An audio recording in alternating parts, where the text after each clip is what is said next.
India गठबंधन की दीवार अब दरकने लगी है, कभी हरियाणा तो कभी महाराष्ट्र। चुनावी हार ने इंडिया गठबंधन की नींव को हिलाकर रख दिया है। महाराष्ट्र चुनाव के नतीजे आते ही विपक्षी एकता की हवा निकलने लगी है। इंडिया गठबंधन के घटक दल जिस तरह की सियासत कर रहे हैं, उससे साफ लग रहा है कि विपक्षी एकता के कल पुर्जे ढीले हो गए हैं। इंडिया गठबंधन की दरार उस वक्त और बड़ी हो गई जब अखिलेश यादव की समाजवादी पार्टी ने महाविकास आघाड़ी से अपना रिश्ता तोड़ लिया। वजह बनी मुगल शासक बाबर के आदेश पर बनाई गई मस्जिद, यानी बाबरी मस्जिद। आइए आपको पूरा मामला बताते हैं। दरअसल इंडिया गठबंधन में खटपट तो इसके बनने के बाद से ही जारी है। कभी नीतीश अलग होते हैं तो कभी अरविंद केजरीवाल अलग होते हैं। इंडिया गठबंधन में खटपट की कहानी पुरानी है। सपा ने एमवीए से नाता तोड़ा।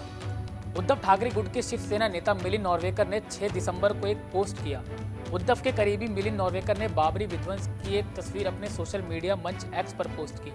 पोस्ट के कैप्शन में उन्होंने शिवसेना संस्थापक बाल ठाकरे का कथन लिखा था, मुझे उन लोगों पर गर्व है जिन्होंने ऐसा किया। नॉर्वेकर के इस पोस्टर वाले पोस्ट में उद्धव ठाकरे, आदित्य ठाकरे और उनकी खुद की तस्वीरें भी थी। इसके बाद से महाविकास आघाड़ी में विरोध के स्वर उठने लगे।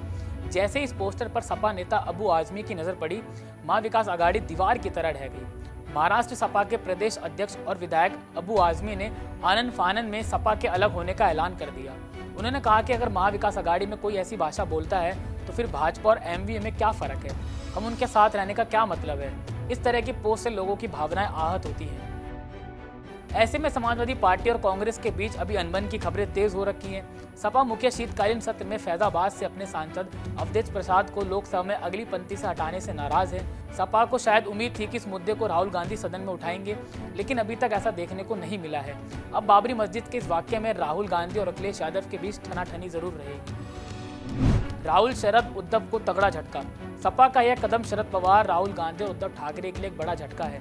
इंडिया गठबंधन की कवायद में इनका बड़ा रोल रहा है। महाराष्ट्र चुनाव की हार का जख्म अभी भरा ही नहीं था कि सपा के अलग होने से एक और जख्म मिल गया। बाबरी मस्जिद पर उद्धव की शिवसेना का स्टैंड हमेशा भाजपा की तरह ही रहा है। यही वजह है कि नॉर्वेकर और शिवसेना की चुप्पी अब सवालों के घेरे में है। इंडिया गठबंधन में अब इसे लेकर लगातार सवाल उठने लगे हैं। महाविकास आघाड़ी में विरोध के स्वर उठने लगे हैं। हालांकि अब तक उद्धव की शिवसेना खामोशी है। महाविकास आघाड़ी और कितने वक्त तक यह अटूट रहेगा, यह भी सवालों के घेरे में है। स्थानीय निकाय के चुनाव में इंडिया गठबंधन के साथी एक दूसरे के खिलाफ नजर आ सकते हैं। यूपी में भी 2 लड़कों की जोड़ी टूट सी गई है। हालिया यूपी उपचुनावों में इसकी झलक देखने को मिली थी। इंडिया गठबंधन के लिए देश के अन्य राज्यों में भी हाल कुछ कमोबेश ऐसा ही रहा है।